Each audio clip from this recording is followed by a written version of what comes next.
اگر ہم قرآن مجید احادیث طیبہ کا مطالعہ کریں تو یہ بات ہمارے سامنے آئے گی کہ تعلقات تین قسم کے ہوتے ہیں۔ مسلمانوں کے جو آپس میں تعلقات ہیں اس میں تین میں سے کوئی ایک وجہ پائی جائے گی۔ پہلی بات تو یہ ہوگی کہ مسلمان ایک دوسرے کے ساتھ بھلائی کرنے والے ہوں گے، تعلقات کو نبھانے کے لیے اپنی پرواہ نہیں کریں گے، سامنے والے کا بھلا چاہیں گے، اس کا خیال رکھیں گے۔ اور یہ اسلام میں سب سے بہترین چیز ہے کہ آدمی اپنے مقابلے میں دوسروں کو ترجیح دے، اپنے مقابلے میں دوسروں کا خیال رکھے۔ اور اس بات کو خالق کائنات نے قرآن مجید میں بیان فرما دیا۔ سورہ بقرہ میں آیت نمبر 195 میں یہ بات موجود ہے، وَأَحْسِنُوا إِنَّ اللَّهَ يُحِبُّ الْمُحْسِنِينَ، کہ اے لوگو تم بھلائی کرو کیونکہ اللہ تبارک و تعالی بھلائی کرنے والوں کو پسند فرماتا ہے۔ جو آپس میں ایک دوسرے کے ساتھ بھلائی کرتے ہیں، احسان کرتے ہیں، اللہ تعالیٰ انہیں پسند فرماتا ہے۔ اب اس آیت مقدسہ میں ہمیں احسان کرنے کا حکم دیا، بھلائی کرنے کا حکم دیا۔ احسان کیا ہوتا ہے؟ احسان یہ ہوتا ہے کہ آدمی اپنے نفع نقصان کی پرواہ نہ کرے، سامنے والے کا خیال رکھے، اپنی ذات سے اس کو فائدہ پہنچائے، یہ احسان ہے۔ اس کی مثال کیا ہے؟ اس کی مثال یہ ہے کہ ایک چیز جو 100 روپے کی فروخت ہوتی ہے، اگر کوئی شخص ہم سے وہ خریدنے آتا ہے، عام طور پر اس کی قیمت 100 روپے ہے، ہم 100 روپے میں دیں گے تو اس میں کوئی نقصان نہیں ہے اور نہ کوئی پریشانی کی بات ہے، کیونکہ معاشرے میں اس کی قیمت اتنی ہے، مارکیٹ میں اس کی ویلیو اتنی ہے۔ لیکن ہم سامنے والے کا خیال کریں اور وہ چیز اس کو 90 روپے کی یا 80 روپے کی دے دیں، یہ احسان ہے۔ کوئی مجبور آدمی آیا، چیز ہماری 100 کی ہے، اس کی مجبوری کو دیکھتے ہوئے ہم نے 80 روپے کی اس کو دے دی کہ چلو اس کا کام نکل جائے، کوئی بات نہیں، میرا نفع ختم ہوتا ہے ہو جائے، یا مجھے 1-2 روپے کا 5 روپے کا نقصان ہوتا ہے، میں کہیں اور سے کما لوں گا، اس کا چلو فائدہ ہو جائے، اس کا بھلا ہو جائے، مجبور آدمی ہے، اس کو پریشان نہیں ہونا چاہیے۔ تو یہ ہے احسان۔ اس کے بعد، احسان کے بعد دوسری چیز آتی ہے عدل۔ عدل کیا ہے؟ برابری۔ اس میں نہ اپنا نقصان کیا جائے، نہ سامنے والے کا نقصان کیا جائے۔ اس طریقے سے ہم معاملہ کریں، تعلقات کو نبھائیں کہ سامنے والے کو بھی نقصان نہ ہو، ہمارا بھی نقصان نہ ہو۔ مثال کے طور پہ ایک چیز 100 روپے کی ہے، ہم نہ اس کو 120 کی بیچیں کہ سامنے والے کا نقصان ہو جائے، نہ اس کو 80 روپے کی بیچیں کہ ہمارا نقصان ہو جائے، بلکہ جو اس کی مارکیٹ ویلیو ہے اس کے حساب سے ہم نے اس کو 100 روپے کی بیچ دی۔ تو یہ کہلاتا ہے عدل۔ عدل کے بارے میں اللہ رب العالمین نے قرآن مجید میں فرمایا، اعدلوا هو اقرب للتقوی، کہ اے لوگوں عدل سے کام لو، انصاف سے کام لو، کیونکہ یہ تقوی کے بہت زیادہ قریب ہے۔ اب یہاں خالق کائنات نے ہمیں عدل سے کام لینے کا حکم دیا، انصاف سے کام لینے کا حکم دیا۔ یہ دو چیزیں ہیں، احسان اور عدل و انصاف، یہ تو مسلمان کے لیے ضروری ہیں۔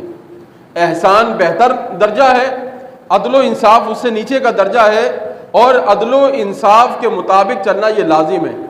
اگر کوئی احسان کے ساتھ نہیں بھی چلتا، بھلائی کے ساتھ نہیں بھی چلتا، اس پر عدل و انصاف کے ساتھ چلنا لازم ہو جاتا ہے۔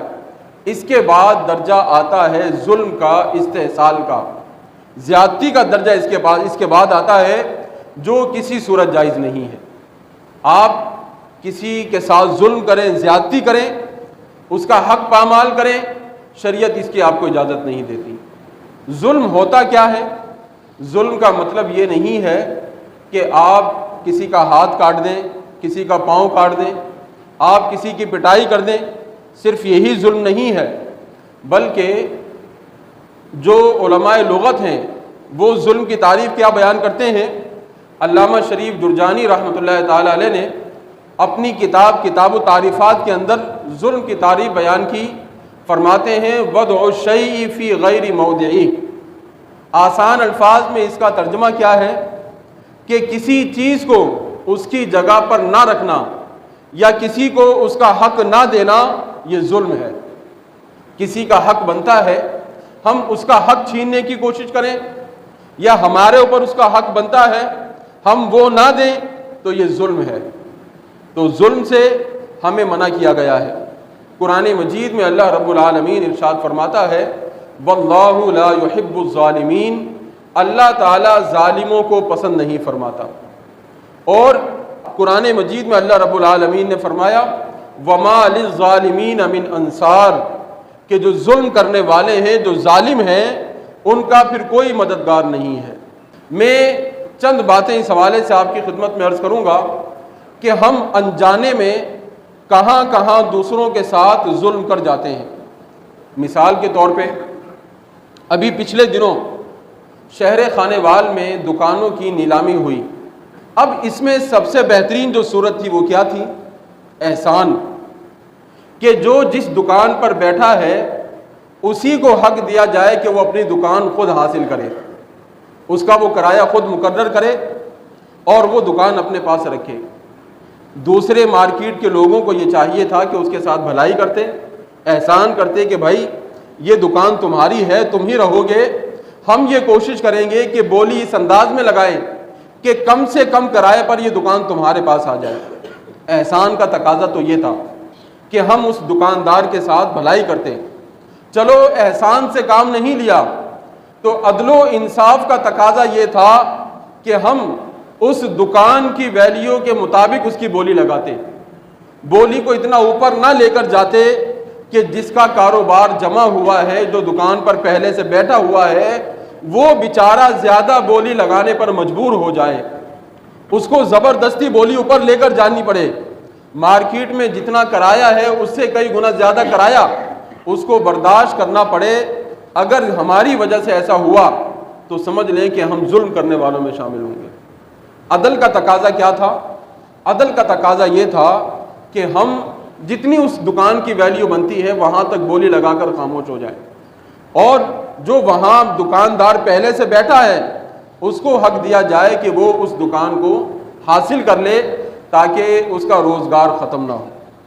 یہ تھا احسان اور عدل کا تقاضا۔ لیکن بہت سے لوگوں نے نہ احسان پر عمل کیا نہ عدل پر عمل کیا، بلکہ وہ چلے گئے ظلم کی طرف۔ ظلم کیا ہے؟ شریعت میں ظلم کہتے ہیں عبارت عن التعدی عن الحق الی الباطل، صحیح کو چھوڑ کر غلط کی طرف چلے جانا، یہ ظلم کہلاتا ہے۔ حق کو چھوڑ کر ناحق کی طرف چلے جانا یہ ظلم کہلاتا ہے۔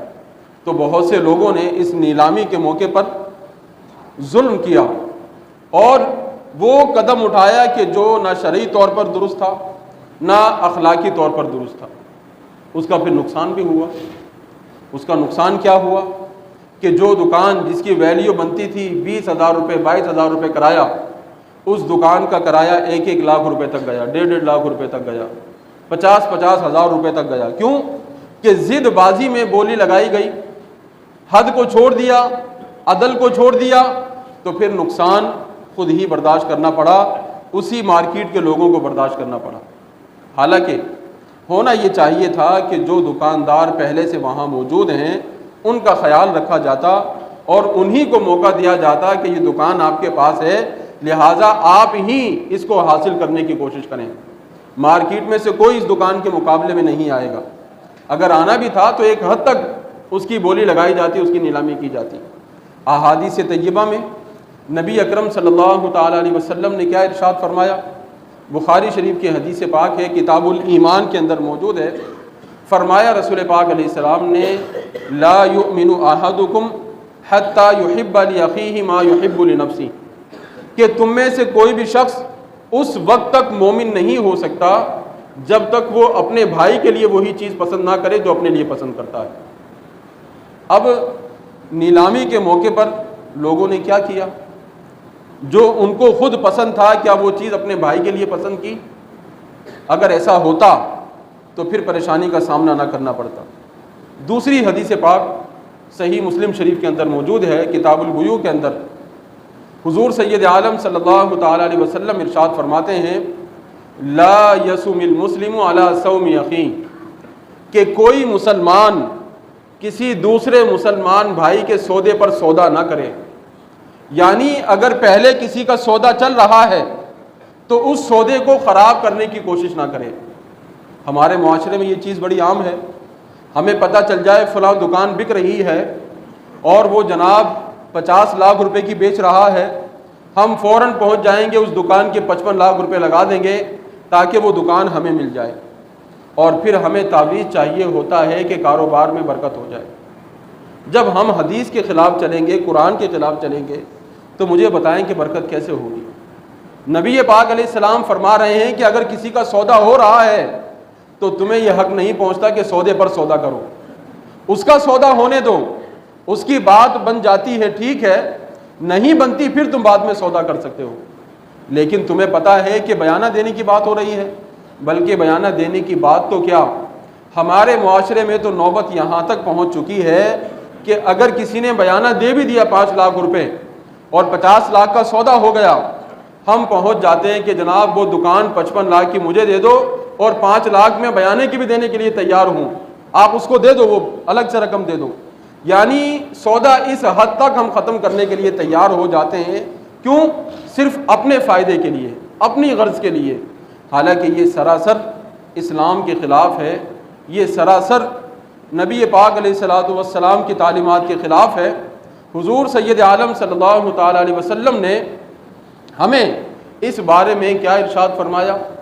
ارشاد فرمایا، حضرت عبداللہ ابن عمر رضی اللہ تعالیٰ عنہ کی حدیث پاک ہے، فرماتے ہیں نہى النبی صلی اللہ علیہ وسلم عن النجش، کہ نبی اکرم صلی اللہ تعالیٰ علیہ وسلم نے نجش سے منع کیا۔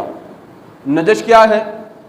نجش کا مطلب یہ ہوتا ہے کہ جب کسی کی بولی لگ رہی ہو، نیلامی ہو رہی ہو، تو صرف قیمت بڑھانے کے لیے، چیز خریدنے کے لیے نہیں، قیمت بڑھانے کے لیے اس کی زیادہ سے زیادہ بولی لگا دینا، یہ نجش ہے، اور اس سے رسول پاک علیہ السلام نے منع کیا ہے۔ کیا ہوا؟ نیلامی کے موقع پر بلا وجہ قیمت بڑھانے کے لیے اتنی اوپر قیمت لے کر گئے ہیں، حالانکہ خریدنے کا ارادہ نہیں تھا۔